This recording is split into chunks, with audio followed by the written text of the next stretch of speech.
ሰበር ዜና የአሜሪካ አየር ኃይል ከፍተኛ ድብደባ ደረሰበት። በዚህም 5 የነዳጅ ጫኝ አውሮፕላኖች ወደሙ።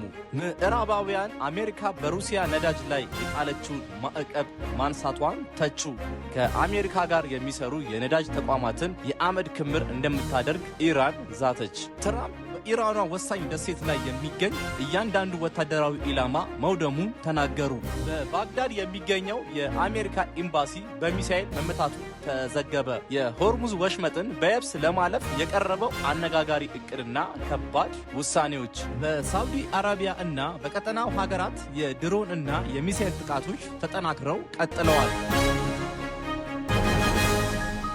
በቅድሚያም አሜሪካ በመካከለኛው ምስራቅ በአሜሪካ እና በኢራን መካከል ያለው ጦርነት እያገረሸ በመጣበት በዚህ ወቅት በሳውዲ አረቢያ በሚገኝ የአሜሪካ ጦር ሰፈር ላይ በተሰነዘረ የሚሳኤል ጥቃት 5 የዩኤስኤ አየር ኃይል የነዳጅ ጫኝ አውሮፕላኖች መውደማቸው ተዘገበ። ጥቃቱ የተፈጸመው ኢራን በቅርቡ በአሜሪካ ላይ በዛተችው መሰረት ሲሆን አውሮፕላኖቹ በጦር ሰፈሩ ውስጥ ነዳጅ በመሙላት ላይ እያሉ በደረሰባቸው ጥቃት ሙሉ በሙሉ ከአገልግሎት ውጭ መሆናቸው ተመልክቷል። እነዚህ የነዳጅ ጫኝ አውሮፕላኖች አሜሪካ በቀጠናው ለምታደርገው የአየር ላይ እንቅስቃሴ እጅግ ወሳኝ የሆኑና የጦር አውሮፕላኖች ረጅም ርቀት እንዲበሩ የሚያግዙ መሆናቸው የጉዳቱን ክብደት ከፍ ያደርገዋል። አሜሪካ በበኩሏ በኢራን ላይ የምታደርገውን ወታደራዊ ኦፕሬሽን ለማጠናከር በርካታ ቁጥር ያላቸውን ተጨማሪ የጦር አውሮፕላኖች ወደ መካከለኛው ምስራቅ እያጋዘች መሆኗ ታውቋል። ይህ እርምጃ በቀጠናው ያለውን ወታደራዊ ፍጥጫ ወደ ከፍተኛ ደረጃ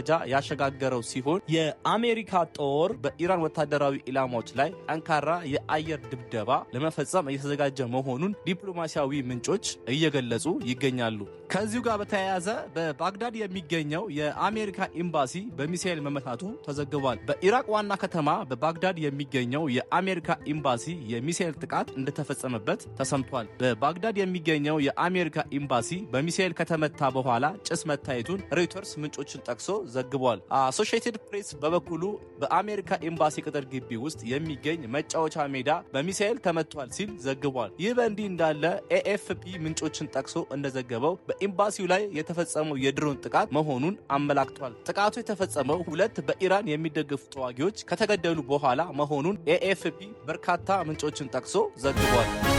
ኢራን በበኩሏ ከአሜሪካ ተቋማት ጋር የሚሰሩ የነዳጅ እና የጋዝ አምራች ድርጅቶችን የኢራን ጦር ሰራዊት በማውደም ወደ አመድ ክምርነት እንደሚለውጣቸው መግለጹን የኢራን መገናኛ ብዙሃን ዘገቡ። ይህ በኢራን የዜና ወኪሎች ፋርስ እና ታስሚን የተዘገበው የሰራዊቱ መግለጫ የወጣው ፕሬዚዳንት ዶናልድ ትራምፕ ያስተላለፉት መልእክት ምላሽ መሆኑ ተገልጿል። በትሩዝ ሶሻል ላይ ፕሬዚዳንቱ ባስተላለፉት ጽሑፍ የአሜሪካ ኃይሎች በካርጅ ደሴት እና ከፍተኛ መጠን ያለው የዓለም የነዳጅ ምርት በሚያልፍበት በሆርሙዝ ወሽመጥ ላይ የሚገኙ የኢራን ወታደራዊ ተቋማት ሙሉ ለሙሉ ወድመዋል ብለዋል። ተጨማሪ የአሜሪካ የባህር ኃይል ወታደሮች እና የጦር መርከቦች ወደ መካከለኛው ምስራቅ ሊሰማሩ መሆኑን ቀደም ሲል በአሜሪካ የቢቢሲ አጋር የሆነው ሲቢኤስ ቴሌቪዥን ዘግቧል። ባለስልጣናትም ዝግጁ ከሆኑ የባህር ላይ ወታደራዊ ቡድኖች እና የባህር አሳሽ ኃይሎች በኢራን አካባቢ ያለውን የአሜሪካ ጦር ለማጠናከር ከሌሎች አካባቢዎች እየተንቀሳቀሱ መሆኑን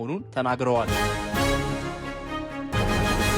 በቀጣይም ሳውዲ አረቢያ የሳውዲ አረቢያ የአየር መከላከያ ኃይል ባለፉት 10 ሰዓታት ውስጥ ብቻ ወደ ተለያዩ የሀገሪቱ ክፍሎች የተተኮሱ 18 አደገኛ ድሮኖችን እና 1 ባላስቲክ ሚሳኤል ማክሸፉን የሀገሪቱ መከላከያ ሚኒስቴር አስታውቋል። ሚኒስትሩ በኤክስ ገጹ ባወጣው መረጃ ይህ አዲሱ የጥቃት ማዕበል አርብ ምሽት 1 ሰዓት ገደማ የተጀመረ ሲሆን ይህም ቀደም ሲል ከተፈጸመው ጥቃት ከ10 ሰዓት በኋላ መከሰቱን ገልጿል። ከተጠለፉት ድሮኖች ውስጥ አብዛኛዎቹ በምስራቃዊ ግዛት የተመቱ ሲሆን ቀሪዎቹ ደግሞ በኤምፒቲ ኳርተር እና በሰሜናዊቷ አልጁፍ ግዛት መክሸፋቸው ተዘግቧል። ብቸኛው ባላስቲክ ሚሳኤል ያነጣጠረው ከዋና ከተማ ሪያድ 80 ኪሎ ሜትር ርቀት ላይ በሚገኘው አል ካርጅ አካባቢ በሚገኘው የልዑል ሱልጣን የአየር ኃይል ጦር ሰፈር ላይ ነበር። ምንም እንኳን የሳውዲ መከላከያ ሚኒስቴር የጥቃቱን መነሻ በግልጽ ባያሳውቅም ድርጊቱ ከየካቲት 28 ጀምሮ አሜሪካና እስራኤል በኢራን ላይ ለጀመሩት የአየር ድብደባ አጸፋውን ለመመለስ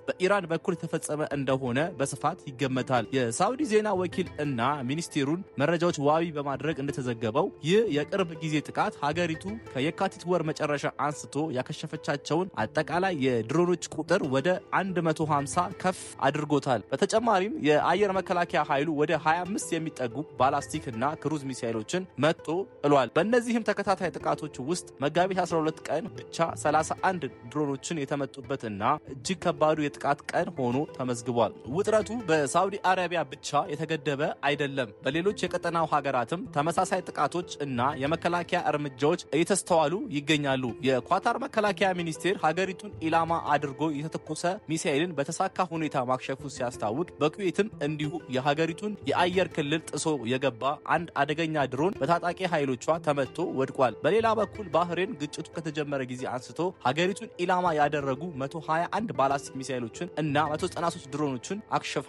ማውደሟን ይፋ አድርጋለች። በተያያዘ ዜና በዱባይ የተተኮሰን ጥቃት በተሳካ ሁኔታ መክሸፉን ተከትሎ የተፈጠረ ፍንጣሪ በማዕከላዊ ዱባይ በሚገኝ አንድ ህንፃ ፊት ለፊት ላይ ቢወድቅም ክስተቱ ሙሉ በሙሉ በቁጥጥር ስር መዋሉን እና ምንም አይነት የእሳት አደጋም ሆነ በሰው ላይ የደረሰ ጉዳት አለመኖሩን የዱባይ ሚዲያ ጽሕፈት ቤት አረጋግጧል።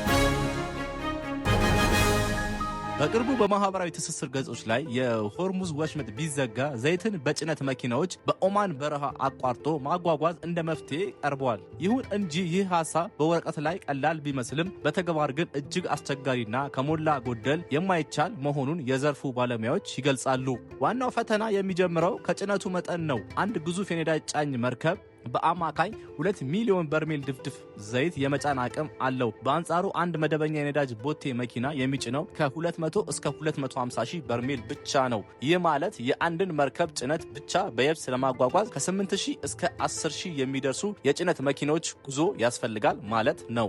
በየቀኑ በሆርሙዝ ወሽመጥ በኩል የሚያልፈውን 20 ሚሊዮን በርሜል ዘይት ለማጓጓዝ ደግሞ በመቶ ሺዎች የሚቆጠሩ መኪናዎች 24 ሰዓት ያለማቋረጥ መንቀሳቀስ ይኖርባቸዋል። ይህ ደግሞ አሁን ባለው የኦማን የጎዳናዎች መሰረተ ልማት ፈጽሞ የማይታሰብ ነው ተብሏል። ዘይትን ከመርከብ አውርዶ ወደ መኪና መጫን፣ ከዚያም በረሃውን አቋርጦ በሌላኛው ዳርቻ መልሶ ወደ መርከብ መጫን ግዙፍ የወደብ መሰረተ ልማትን፣ የማከማቻ ታንከሮችን ይጠይቃል። ጊዜም በተመለከተ መርከቦች በጥቂት ሰዓታት ውስጥ የሚያደርጉትን ጉዞ በየብስ ለማከናወን ሳምንታትን ሊፈጅ ይችላል። በወጪ ረገድም የባህር ትራንስፖርት በዓለም ላይ እጅግ ርካሹ የንግድ ማጓጓዣ መንገድ ቢሆንም የየብስ ትራንስፖርት ግን ለነዳጅ፣ ለጥገናና ለሰራተኞች በሚወጣው ከፍተኛ ወጪ ምክንያት የአንድ በርሜል ዘይት ዋጋን በእጅጉ ያንራል ነው የተባለው።